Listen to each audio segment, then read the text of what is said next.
어떤 사람은 돈 버는 일에 거의 광적인 모습을 보입니다. 돈이 지닌 매력 때문이겠지요. 사실에 있어 인간의 본성적인 탐욕을 충족시킬 수 있는 수단으로 돈만한 것이 있을까요? 그러니 돈에 눈이 뒤집힌 사람들이 그렇게도 많은 것 아니겠습니까? 세상에서 능력 있는 사람은 분명 더 나은 소득을 올리게 되고 부모 찬스를 잘 타고 난 사람은 큰 눈덩이를 굴리듯 큰 돈을 벌어 억만장자로 살 수도 있습니다. 하지만 돈의 액수만큼 사회적 책임을 함께 소유하는 사람들은 그리 흔하지 않습니다. 알리바바의 마 회장이란 사람이 그런 이야기를 했답니다. 100만 달러를 벌면 돈복을 타고난 것, 기분 좋은 수준이다. 1000만 달러를 벌면 문제가 생긴다. 골치가 아파진다. 10억 달러 이상을 벌면 그때부터는 책임이 주어진다. 진정한 부자는 사회적 책임도 아는 사람이어야 하고 돈을 사용하는 철학을 곁들인 사람이어야 합니다. 그렇지 못하다면 바퀴벌레 같은 졸부가 분명합니다. 갤럽이 12년에 걸쳐 164개국 170만 명을 대상으로 소득과 삶의 만족도를 조사했답니다. 조사 결과 국적과 관계없이 세상 사람들은 대부분 같은 양상을 보였는데 분명한 것은 소득이 늘면 일정 수준까지는 삶의 만족도도 따라서 올라가지만 소득이 일정 수준에 이르면 만족도는 멈춰버리거나 오히려 떨어지는 경향을 보이더라는 겁니다. 이 통계가 보여주는 진실은 사람들은 대부분 돈은 많기만 하면 좋은 것인 줄 알지만 일정 한도 이상의 돈은 오히려 독이 된다는 사실을 보여준 것이지요. 미국에선 개인 소득에 따른 행복 수준의 변화를 관찰한 연구가 있었습니다. 1946년에서 1989년까지 40년간을 비교한 연구였습니다. 그 결과 40년 동안 미국인의 소득은 꾸준히 증가하였지만 행복 수준에는 큰 변화가 없더라는 겁니다. 소득이 행복을 주지 못하고 부자가 더 행복한 건 아니란 사실이 과학적 관찰 결과로 입증된 것이지요. 하지만 돈을 잘 사용하기만 한다면 자신은 물론 이웃을 얼마든지 행복하게 할 수 있다는 믿음 지닌 사람도 있습니다. 그것도 액면 가치에 비하여 30배, 60배, 100배의 결과를 가져올 수 있다는 겁니다. 이런 확신을 실험한 분이 있습니다. 미국 코스트 힐스 커뮤니티 처치를 담임하고 있는 댄 벨럿이 목사입니다. 그는 우리가 우리의 소유와 자신마저도 하나님의 사업을 위해 전적으로 맡기고 모험한다면 지금 여기라는 현실 속에서 하나님의 나라를 경험할 수 있으며 착하고 충성된 종이란 칭찬을 들을 수 있다고 믿었습니다.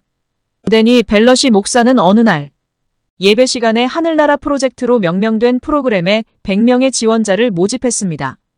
어떤 사람은 자발적으로 참여했고 어떤 사람은 등 떠밀려 참여하기도 했습니다.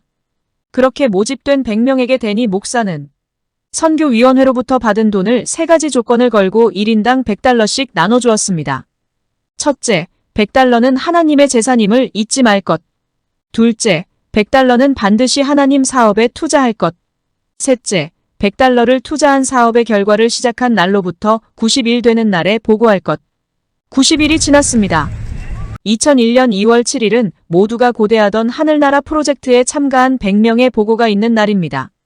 하늘나라 프로젝트에 대한 소문은 널리 퍼졌고 그들의 보고를 듣기 위해 2,000명 이상의 사람이 모여들었습니다. 신문과 방송은 이 사건을 생생히 보도하고자 기자와 중계진을 보냈습니다. 여기서 그들의 보고를 모두 소개할 수는 없습니다. 하지만 등 떠밀려 이 실험에 참여한 스티브라는 사람이 있었습니다. 그는 딸 앨리스를 잃고 좌절의 늪을 헤어나지 못하고 있었습니다. 그런데 이날 엉겁결에 하늘 프로젝트를 위한 100달러를 받았습니다.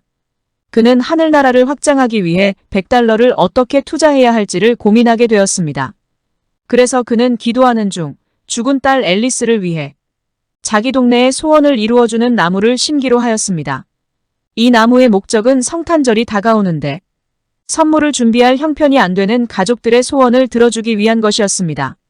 스티브는 가난한 세 가정으로부터 80가지의 소원 리스트를 받아 한 장 한 장의 소원을 적어 소원을 이루어주는 나무에 매달았습니다. 그런 다음 스티브는 자기의 하늘나라 프로젝트에 대한 취지를 적은 쪽지를 이웃들에게 돌렸습니다. 쪽지를 돌린 지 72시간이 안 되어 소원이 적힌 80장의 쪽지는 다 사라졌습니다. 그리고 그 쪽지들은 약 8,000달러의 선물과 상품권이 되어 되돌아왔습니다. 스티브는 100달러를 투자하여 돈의 주인이신 하나님을 위해 8,000달러를 만들었고 가난한 세 가족이 이룰 수 없었던 80가지 소원을 들어줄 수 있게 되었습니다. 그런데 이 과정에서 가장 복을 받은 사람은 스티브 자신이었습니다.